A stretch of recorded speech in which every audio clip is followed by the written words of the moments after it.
Hello friends, నేను రాజీవ్. తిరుమల లడ్డూలో కల్తీ జరిగింది అని చెప్పి సిట్ అధికారులు క్లియర్గా చెప్పారు. పామ్ ఆయిల్ ఇతర రసాయనాలతో ఈ లడ్డూలను తయారు చేశారు. దీనిలో చుక్క నెయ్యి కూడా, ఒరిజినల్ నెయ్యి, ఆవు పాలతో తయారైనటువంటి చుక్క నెయ్యి కూడా కలవలేదని క్లియర్గా సిట్ అధికారులు కోర్టుకి ఇచ్చినటువంటి 600 పేజీల చార్జ్షీట్లో ఈ విషయం చెప్పడం జరిగింది. అయితే ఇక్కడ తెలుగుదేశం, జనసేన, బీజేపీ కూటమి దీన్ని బలంగా జనాల్లోకి తీసుకెళ్లడంలో ఫెయిల్ అయిపోయింది. 100% ఫెయిల్ అయిపోయింది. ఎందుకంటే ఇప్పటికే వైఎస్ఆర్సీపీ వాళ్ళు దీన్ని బలంగా జనాల్లోకి తీసుకెళ్తున్నారు. ఏం తీసుకెళ్తున్నారు?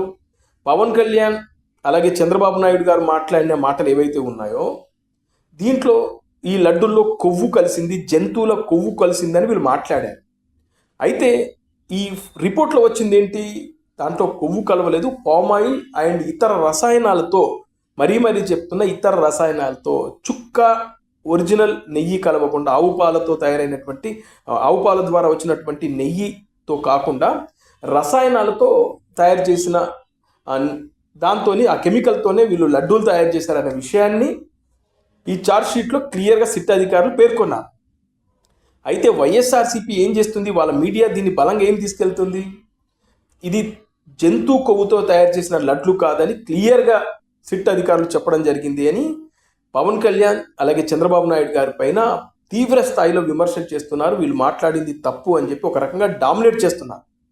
ఇవాళ ఎక్కడికి వెళ్ళినా ఎవరు చూసినా కూడా ఏం మాట్లాడుకుంటున్నారు? పవన్ కళ్యాణ్, చంద్రబాబు నాయుడు గారు మాట్లాడింది చాలా తప్పు, వాళ్ళు జంతువుల కొవ్వు కలిసిందని చెప్పారు. ఇక్కడ చూస్తే సిట్ అధికారులు ఏం చెప్తున్నారు? అసలు దాంట్లో ఏమీ కలవలేదు, వీళ్ళు మాట్లాడింది తప్పు అనే విధంగా వీళ్ళు జనాల్లోకి తీసుకెళ్లడంతో చాలామంది ఇదే మాట మాట్లాడుతున్నారు.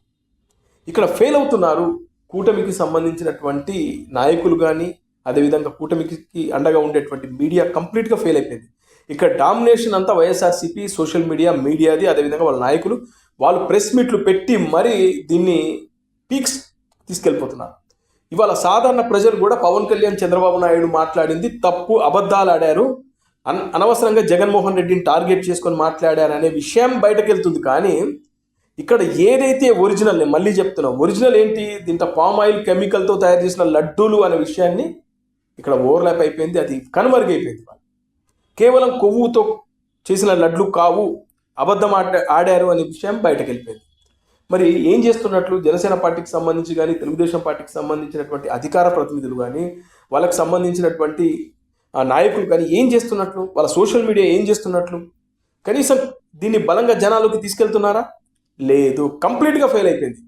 ఇవాళ చూస్తే తిరుమల శ్రీవారి మెట్ల పైన పవన్ కళ్యాణ్ ఫ్యాన్స్ పేరుతో, అదేవిధంగా వైఎస్ఆర్సీపీ కండువాలు వేసుకొని మా పవన్ కళ్యాణ్ గారు తప్పు మాట్లాడారు, వెంకటేశ్వర స్వామి క్షమించండి అంటూ వాళ్ళు ఆ మెట్లు గడుగుతున్నారు. ఆ రోజున పవన్ కళ్యాణ్ గారు విజయవాడలో మెట్లు గడిగినట్టు వాళ్ళు ఇవాళ మెట్లు గడుగుతూ ఈ వీడియోని జనాల్లోకి భయంకరంగా తీసుకెళ్తున్నారు. అది కాకుండా పబ్లిక్ టాక్స్ పేరుతో YSRCP media, social media public talks పేరుతో కంప్లీట్గా జనాల్లోకి వెళ్ళిపోయి, అన్ని ఊర్లలోకి వెళ్ళిపోయి వీడియోలు చేస్తూ పవన్ కళ్యాణ్ గారు, చంద్రబాబు నాయుడు గారు ఈ లడ్డులలో కొవ్వు కలిసిందని చెప్పారు, కానీ అందులో అలాంటిది ఏమీ కలవలేదని చెప్పేసి సిట్ అధికారులు చెప్తా ఉన్నారు. దీన్ని మీరు ఎలా చూస్తారు, ఎలా తీసుకుంటారంటే పవన్ కళ్యాణ్ని, చంద్రబాబు నాయుడు గారిని వాళ్ళు తిట్టి పారేస్తున్నారు.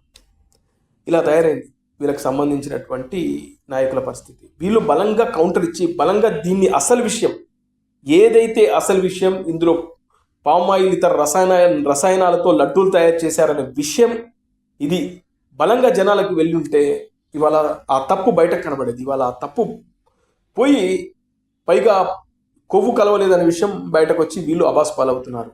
అలా ఇప్పుడు తెలుగుదేశం, జనసేన, బీజేపీ కూటమిని డామినేట్ చేస్తూ వైసీపీ జనాల్లోకి ఈ విషయాన్ని బాగా తీసుకెళ్తుంది. మరి ఇప్పటికి కూడా అసలు విషయం తెలుగుదేశం, జనసేన, బీజేపీ కూటమి నాయకులు బయటకు తీసుకెళ్తారా, లేకపోతే చాలా తీవ్రమైన నష్టం ఎదురయ్యే అవకాశం ఉంది. ఇది సంగతి.